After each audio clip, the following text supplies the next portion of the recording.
Hello, everyone, and welcome to another episode of eCommerce Expander Secrets. I'm here today with Ryan Flannagan, CEO of Nuanced Media. Ryan, thank you very much for coming on. How's everything going in Arizona? Tommy, everything is great today. It's 60s, 70s right now. It's beautiful. It's not too hot. It's not too cold. Very happy to be where we are right now. Exactly. Yeah, I was just saying to Ryan previously. I think we get very jealous of all our stateside partners with the weather and everything going on over there. But hey ho. Well, it's not everywhere. We do have some employees in Montana and Philadelphia and all that. So we make them jealous as well. We're just like, Yeah. It's an e-commerce company wide thing. So yeah, thank you very much for jumping on with us today. We've got a few obviously questions to go through with yourself. So yeah, to kick things off, could you tell us a little bit more about, I guess, your background, Ryan, how you got into the world of e-commerce? Sure. So started out Nuanced Media in about 2010, and we were primarily a website development firm doing a lot of B2B and those type of things. Helped a few companies get acquired for a good amount of money. Did a lot on the web design side of things. But there's something inherently broken about B2B marketing. Essentially, we had started turning things up, and then the biz devs couldn't handle the leads, and we couldn't really establish the long-term beneficial relationships that we wanted to do. So we started moving to e-commerce and such in about 2013 to 15 area as that market started to evolve. In 2017, we helped a client sell overall $24 million in about 6 weeks, 18 million of that being on Amazon. And we said, well, hey, there's something here. And since then, all we do is eat, breathe, sleep e-commerce, primarily on Amazon, but we do a number of things on Shopify and with Google as well. And we've sold hundreds of millions online for our clients, and we're an Amazon advertising partner, highly rated and reviewed, and the rest is history. Yeah, I think yeah, for everyone at Nuanced Media, the service speaks for itself. And I know you mentioned with the 2012, 2013 now, that's quite an early time to get in the e-commerce space, really, isn't it? Especially as a service provider, a full service marketing agency like yourself. Have you seen it was Tommy, it was honestly a lot of WooCommerce development and doing that and having everything break on you all the time. Now we exclusively just kind of work on Shopify because it makes life easier and do those things. But I've done Magento development. We've done all the things that you shouldn't do as well. So we have a good landscape of what you should do and what you shouldn't do when it comes to e-commerce marketing. Exactly that. Well, every mistake is a lesson learned, isn't it? And I imagine that kind of experience, all the trials and tribulations of going through and working on all these softwares, etc., has really made you guys experienced in what you're doing, and the tricks of the trade, what to do, what not to do. So yeah, I think often like them kind of processes when you're going through that kind of thing in business, it's often a good thing for the future, isn't it?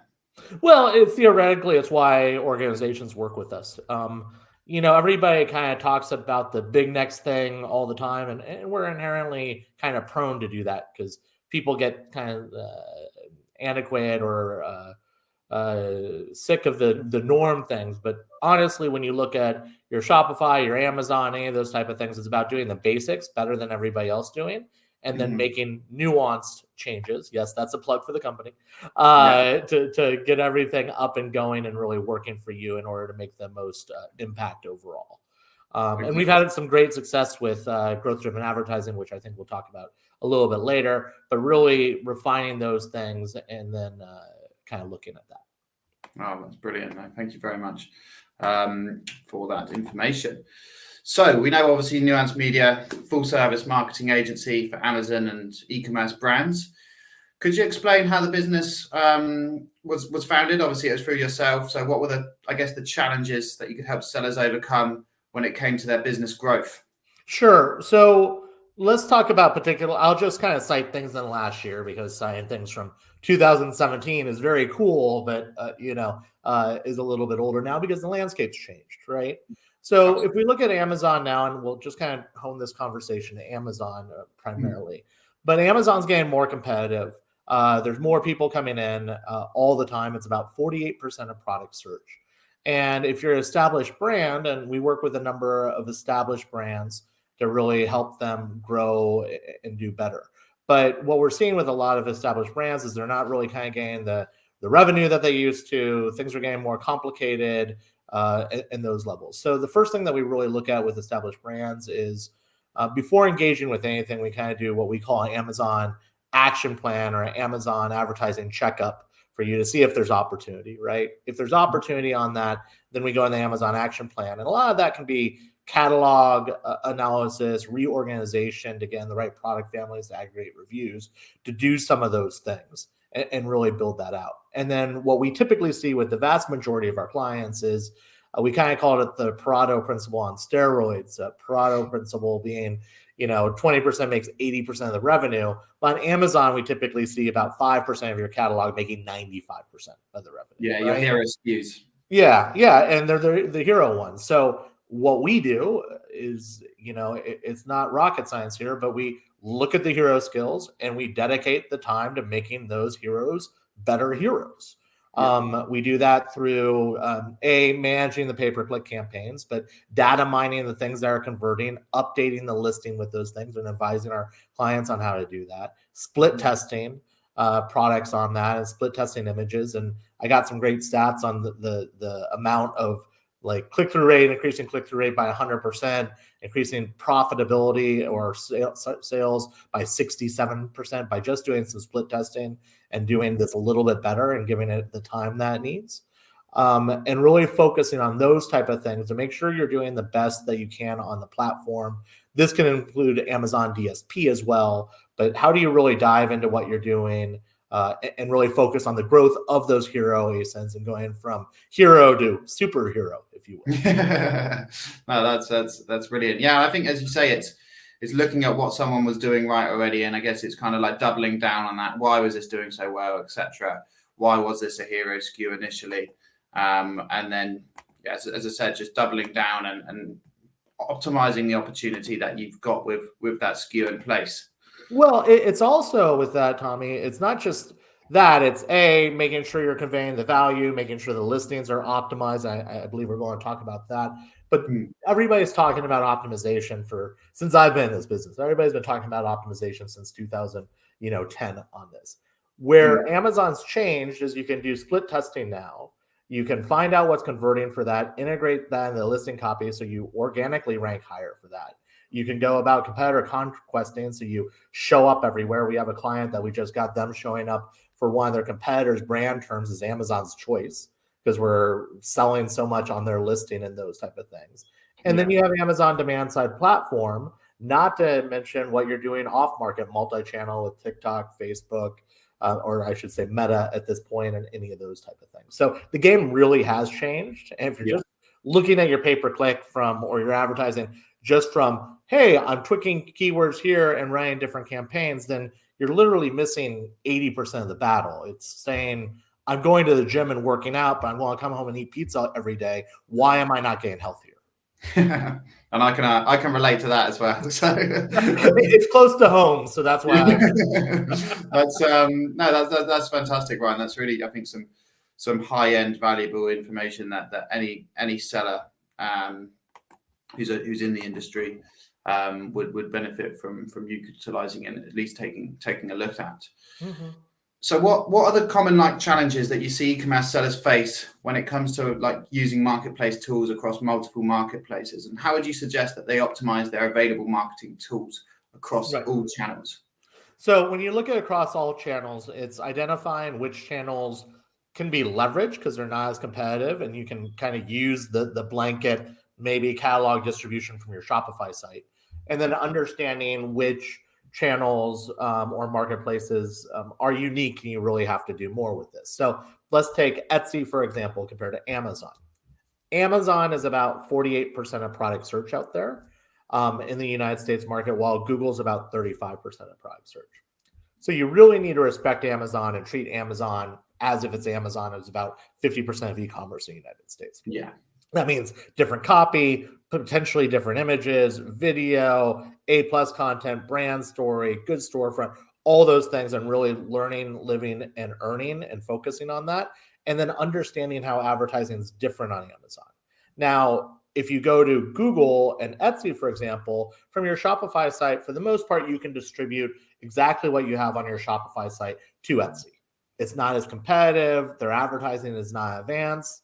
And those are things that you can really do from the kind of catalog distribution side of things. But on Amazon, we really do recommend treating Amazon as Amazon's sake, and building that out. And we leverage Helium 10 for the vast majority of our capabilities with that. Overall, there are some other good softwares, and we do have software stacks that we represent to our clients. That's not exclusively Helium 10.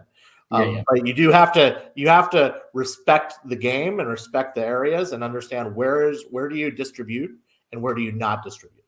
Yeah, absolutely. No, that's fantastic. And I think we see that over here as well from what we're doing, obviously with the 3PL side of the business. You see some clients, obviously, they're going to be a great fit for Amazon, etc. But there are more sometimes niche marketplaces. I think European has definitely the side where there's marketplaces which are more specific to regions, etc. As an example, and I think in Poland, Allegro is actually a bigger marketplace than Amazon. It has more visitors, etc. So yeah, I think as you say, it's worth exploring these avenues, isn't it, to find out if your product, if your brand is going to be a good fit for them. Well, and we again with what we do, so two type of partners that we love: established sellers on Amazon, doing more than 60,000 a month, no brainer. 9 times out of 10, we can come in there and just knock it out of the park. And like one client we had this summer, we made them $200,000 more the second month of working with us, just by going in there and doing things right? So we have a free Amazon advertising checkup for anybody making over 60 a month on that. The other ones are really looking at established brands who are not on Amazon. Now, there's a larger conversation to be had there. Do I want to give Amazon 15% of what I'm making? Do I want to even be on Amazon for other reasons, on that?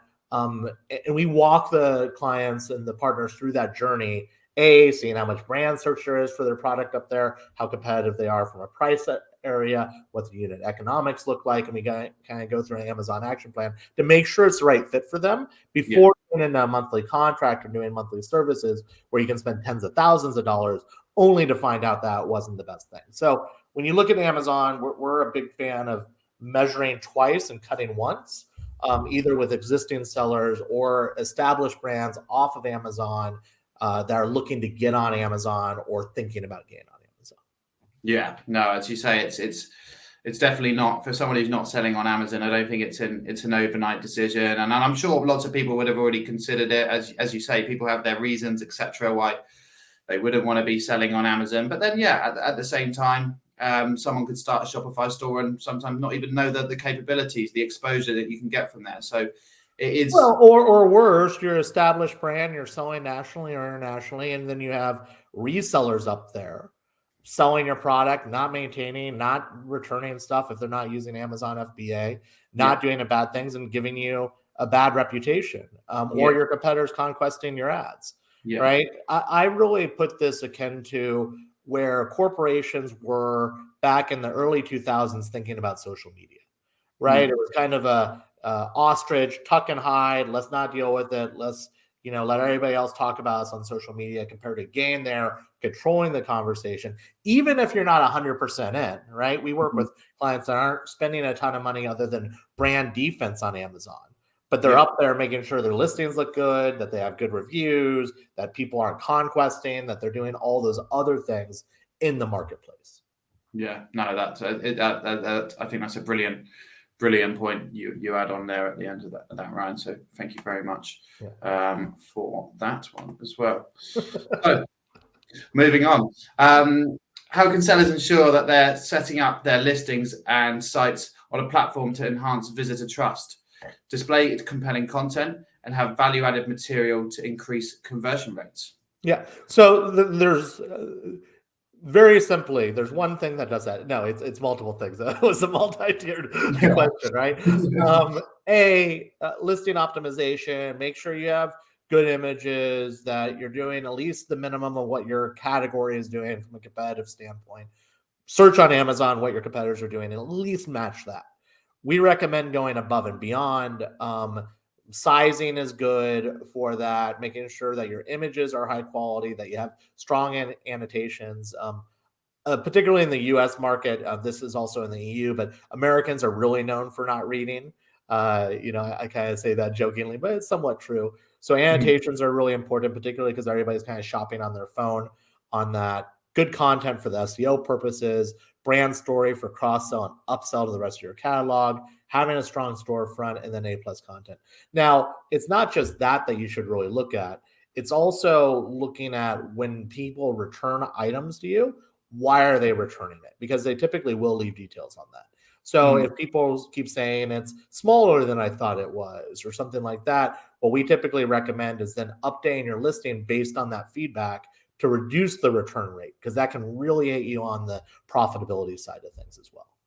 Yeah, absolutely. Yeah, you're right there. I mean, we from a 3PL side of the business, we see how many returns get processed back to our sellers who are drip feeding to FBAs, and it is often, as you say, it's the same SKUs, it's the same reviews, etc. that people are leaving on them. And if you're nullifying that from the point of sale, I guess, as you say, where you'll make it, if someone says it's too small, so it looks smaller in the image, or you're changing, as you say, the description of the product, then especially as for an FBA seller, I think it's you're going to see that percentage of returns come right down, aren't you? Well, it's not just that, and that's 100% true, but it's also your review rate, and reviews are number one on Amazon. Yeah. Like, we've had people that have one picture up but have 20,000 reviews at 5-star, and they still sell all day because you're very confident in it, right? And maybe the category is not as competitive. The thing that you really need to look at is reviews are number one. So how are you aggregating reviews? What's the product family that you have in there? What are those type of things that give you the best case of accomplishing that, and getting ahead of some of the product issues by reading why people are doing returns or reviewing you in that, and negative reviews is a way to really get ahead and win in a long-term strategy. Yeah, no, that's fascinating. I just going up a tiny bit off piece here. I remember someone previously saying that you should have obviously X amount of images for your SKU to be able to warrant that.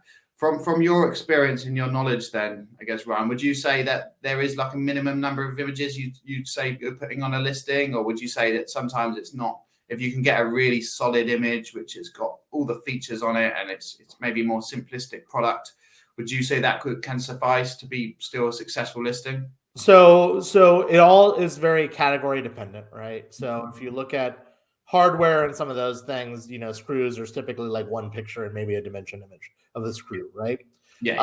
But if you look at supplements, they all have listings, they all have videos, they all are different. So this is all really relative to what you're doing. So the first statement on that is go look at your competition, the keywords you're trying to do, what are they doing, and then meet that as a minimum viable standard. Okay. Right? Because otherwise you're never going to win. Why would they buy your product over the other product unless you're matching them on reviews, or at least coming close to reviews, or less expensive, or some other factors? But that's going to give you the best chance for success. And then we say, based on what they're doing, supersede it. Do more than they are, if possible, in the category. Okay. Yeah, no, that's fantastic. Thank you for that. And retail and e-commerce is constantly changing. So what would you say your predictions for e-commerce in 2023 will be? Yeah. And do you have any last, I guess, thoughts or advice for e-commerce sellers in the US or in Europe? Sure. So two different things. So if we're talking about Amazon in general, Amazon earlier last year, 2022, launched a brand referral program, right? And that basically means, as a brand, if you push sales and things to Amazon through a referral link, you can get up to 10% back depending on your category, right? So that if you're a 15% category, you're getting 10% back. That means that you're at a 5% referral fee. So that's pretty big, right? So Amazon's, which was traditionally a department store, is slowly but surely more moving to a mall. They're focusing on brand more. They're getting followers. They're doing those type of things. So Amazon is making that transition, and to keep their flywheel going on, they're enabling you to get a lot of your money back by doing your own advertising and pushing there. So that's a big thing that's happening, right? And how that evolves, Does Amazon become the place where all e-commerce is done? It's already almost 50% of the United States. That's a bigger conversation to be had. Yeah. The other thing that we really see happening as Amazon continues on this kind of evolution to being more of a mall and being more brand focused. And there's some other things that can help with that against frivolous, like Asian sellers that are coming in that are undercutting people or are sometimes doing nefarious things. I don't want to categorize anything, but there have been issues in the past with that crew coming in. Now on Shopify, we want to say that Shopify in particular is becoming its own marketplace, and they've seen the writing on the wall. The Shopify Pay app, now you can kind of cross-sell and upsell with that, and we're seeing those type of things. And then we also see Shopify forming really large partnerships with Google. Now YouTube ads are inherent in Shopify. Meta has a really easy sync capability as passing data. So that's the major thing on that. Those are the two major players we see in the US market right now, is Amazon growing, becoming more the brand, and then Shopify focusing on its integration, being kind of the main area to hold your catalog and do all that distribution we were talking about before, and making it simple to sell on YouTube, Meta, Pinterest, all these other areas. Yeah, that's fantastic. So like on the Amazon piece, as you mentioned throughout the podcast, it's essential that you've got your brand store, your A+ content, if it's going in, I guess, the mall direction. And then, anyone who's maybe not selling on Shopify should definitely have a thought about it because of the amount of integrations and how easy they're making it. I mean, I go on YouTube most days, and I've seen the ads popping up left, right, and centre. There's lots of influencers are now promoting Shopify as well, aren't they? So I think they're going to make some really big moves this year. Well, and it's interesting because you see Amazon, and Amazon is the lowest customer cost per acquisition out there, right? Amazon typically has a higher conversion rate for a number of reasons: reviews, return policy. They already have the app; they're comfortable with it, right? The end user is. But then you look on your website, and your website has a higher customer cost per acquisition, but your lifetime value is higher too because you own the customer and do those things.